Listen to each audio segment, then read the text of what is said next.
Yet they had no problem with the questionable ties of many of its franchise owners. That's a pretty crazy move considering that the Chargers were quite literally founded by a longtime gambler, Baron Hilton, who had an extensive business and personal relationship with Los Angeles attorney Sidney Korshak. Who is Sidney Korshak, you ask?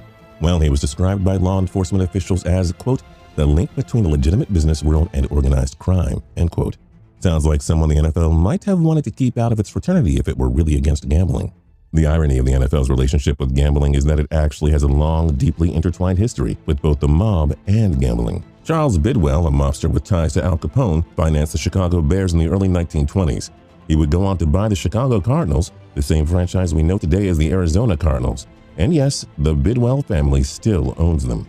In 1925, bookie Tim Marr bought the New York Giants. His heirs still have half the team. Notorious gambler Art Rooney took over the Pittsburgh Steelers and his family still controls the team. Don't worry though, they restructured the corporation so that the racetrack and casinos they owned weren't mixed with the football team. How about this one? Arthur Mickey McBride, who was a bookie and owned the Continental Racing Wire, the mob's gambling newspaper, purchased the Cleveland Browns. In 1961, McBride sold the team to who else but Art Modell, who was a partner in a horse racing stable with Morris "Mushy" Wexler, who was considered to be one of the leading hoodlums in McBride's wire service. There's also this. Al Davis, one of the most famous owners in NFL history, has some undeniably questionable connections. He started off as a coach for Hilton's Chargers and somehow ended up partnering with the San Diego casino owner Alan Glick in owning the Oakland Raiders. And obviously, both Glick and Davis were friends with Korshak as well. The DeBartolo family, who owned the San Francisco 49ers.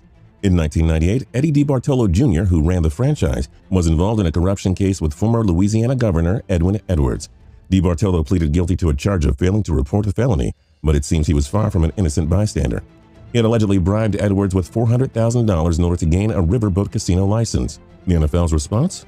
A one-year ban. Dan Moldea, an investigative journalist, published a very controversial piece on the NFL's ties to gambling and the mob in the late 1980s. In his report, Moldea identified 17 past and present owners of pro football teams who, quote, have documented personal and/or business relationships with members of organized crime and/or gambling communities, end quote. Moldea pointed out that between 1963 and 1988, there have been at least 23 government investigations of gambling in the NFL initiated, and every single one of them collapsed. One particularly suspect IRS probing in 1967 was quickly halted after a meeting with William Hundley, who was head of NFL security.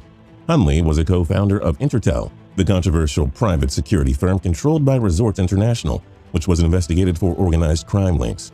One IRS agent told Moldea, quote, what you've got here are connections among the Cosa Nostra, sports figures, and the television news media, and it's still going on, end quote.